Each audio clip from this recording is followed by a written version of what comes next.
my hip on the edge and picked up my mail. "Anything come in?" Velda tugged her skirt down, got back behind her desk, and said, "A couple of bills, 2 checks, and a referral from the Smith Torrance agency." "Referral, huh?" "It's in that stack there." I sorted the envelopes and fingered out the agency one. "What's with Smitty, anyway, calling me in? He knows I don't handle auditing cases." "Well, read it and see."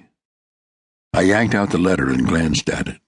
Hell, it's 6 pages long and starts with his latest fishing trip. I wouldn't want to read about my own fishing trip. Brief me. Velda reached out, took the letter, and selected the last page. "Smith Torrance has a request for the kind of thing they don't handle. Seems one Leif Borenson has security needs." Sitting perched where I'd been when Woodcock came in yesterday, I glanced back at her and asked, "Where do I know that name from?" "You got me," she said with a shrug. "I never heard it before, and haven't had time to run a check." "Don't bother. If I decide to take this, Smitty will fill me in. Just give me the basics, baby." She shrugged again. "Borenson's somebody with money who's getting married. He wants security and attendance at his fiance's bridal shower. It's at the Waldorf." I made a face. "If it's a female shindig, you should take the gig." Velda shrugged again. "Smitty says he needs a security man. I'd never pass the physical." Truer words. She flipped a hand. "Anyway, if we're talking high society, the gifts could be worth a small fortune. And the gals in attendance might be swimming in jewelry and not the paste variety. My guess is that we should both be working it." Like I said, Velda was no mere secretary. She was a full partner in this firm. Someday I'd make her a full partner, period. I swiftly scanned the paragraph she indicated and let out a snort of disgust. Why pass this on to me? If this guy Borenson wants to make a show of it, he'll want uniformed guards. Burns or Pinkerton make those scenes. I'll look like a damn clown in that circle. She shook her head and grinned at me. "Quit being touchy about your obvious lack of class. If you'd read the letter, you'd see that the client doesn't want to be ostentatious.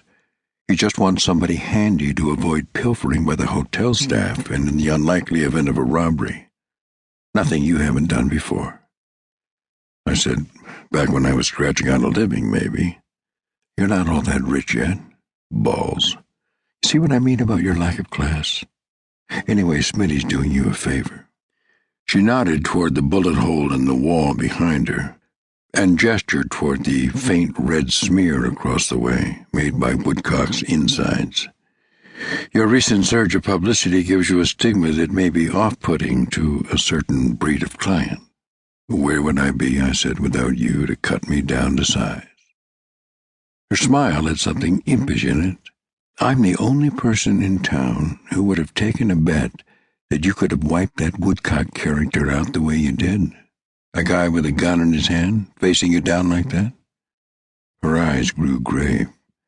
"Listen, Mike, I'm sorry about—" I swung around so I was sitting on the side edge of the desk now and rested my left hand against the top so I could lean in and face her. "Forget it, kitten. I put you in that spot. I can't believe I left that door unlocked when I left. Your girlfriend had a doctor's appointment and needed your support. You were distracted and you're human. I said forget it, and I mean forget it."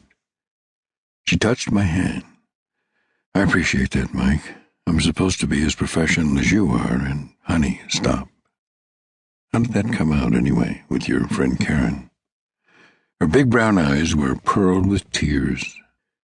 Her lush, red lipstick mouth went crinkly with a smile. "It was benign. She's all in the clear."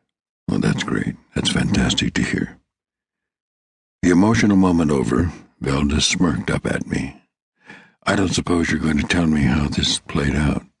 "I should be dead," I admitted. "He was a contract man with a long list of kills. Somebody paid him to lay me out, but he got chatty and gave me a window." I told her the rest of the story, including what Pat had come up with on Mr. Woodcock, formerly of Chicago, formerly not shot to shit. When I finished, her brow creased.